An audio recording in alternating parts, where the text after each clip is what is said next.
Hello, Mrs. Nipper. Comms 101. This is my audience of 3 adults. And this is my persuasive speech. Okay, so, in 2012, Craryville, New York, there was an incident where a middle school student, was told to omit all mention of God from her graduation speech to her peers. She did so, but then later sued the school. She lost the case, which definitely, I believe, sends a message to anyone and everyone with a faith that they wish to practice in the United States.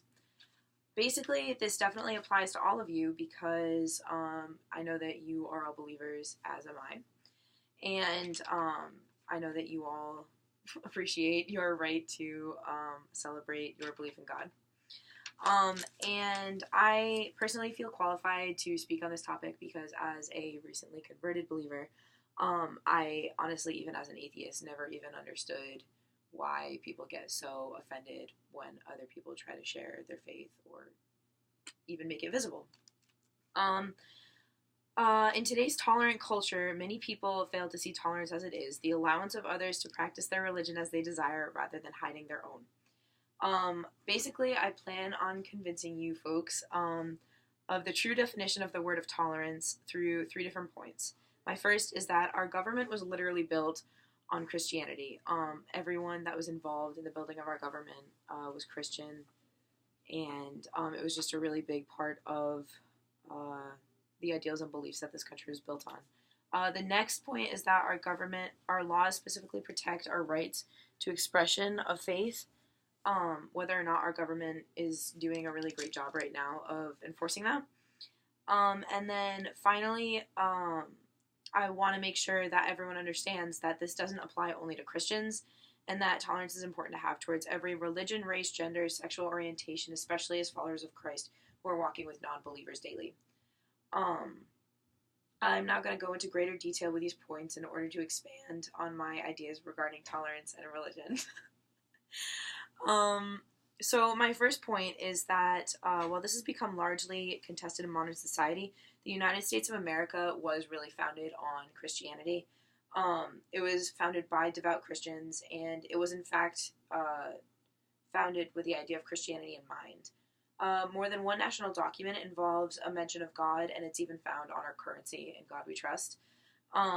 Even if the United States is not a Christian nation, it's still clear that our forefathers were comfortable with the idea of public expression of their beliefs, proven in the mention of God in more than one national document. The Declaration of Independent States. We hold these truths to be self-evident that all men are created equal, that they are endowed by their Creator with certain unalienable rights, that among these are life, liberty, and the pursuit of happiness. It also says that, and for the support of this declaration, with a firm reliance on the protection of divine providence, we mutually pledge to each other our lives, our fortune, and our sacred honor.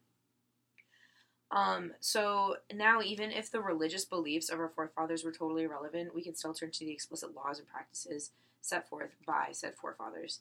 The laws that were written by our forefathers specifically specify that we are to be able to express our beliefs without hindrance or disruption from our government. The First Amendment states that Congress shall make no law respecting an establishment of religion or prohibiting the free exercise thereof. And the middle school student from New York that I talked about previously was simply trying to express her religion, and the government in this situation would not have been making a law respecting an establishment of religion by allowing her to do so. And this has been found in the Bill of Rights, which was ratified in 1789. Even though the girl in the scenario is Christian, much like many other Americans like you and I, it is equally important that we remember that tolerance is a universal virtue, that all religions and cultures definitely deserve it. The importance of accessibility of the right to practice religion and culture the way we decide to doesn't only apply to us as Christians. Freedoms like these are also applicable to anyone else, including Muslims, Hindus, Buddhists, pagans. The United States may have been founded on Christianity, but it still clearly states that anyone may worship in any way or foster beliefs that they wish to. This is an important thing for Christians to understand because Jesus calls us to love and respect everyone, especially those who hold to different ideas and practices. With this in mind, we must remember to be respectful and tolerant if we do happen to see items or elements of other beliefs being displayed in public places, because that's how we'd want to be treated if we had items or elements of Christianity displayed in a public place. As a country that was founded on Christian morals, we should continue to hold to the guidelines and laws our forefathers created in order to make their young nation run smoothly. We should also, as Christians, never forget that we are not the only people with a right to religious freedom. Our modern society has been confused by the meaning of tolerance. And it's now the common belief that tolerance is the ignoring of religion instead of the practicing of religion and the others who do not believe in that religion simply minding their own business and not being bothered by that.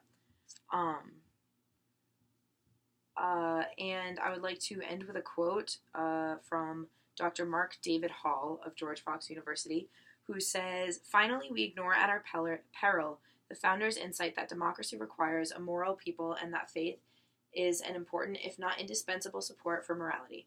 Such faith may well flourish best without government support, but it should not have to flourish in the face of government hostility." And that is my speech, and I hope you all enjoyed it. Thank you very much.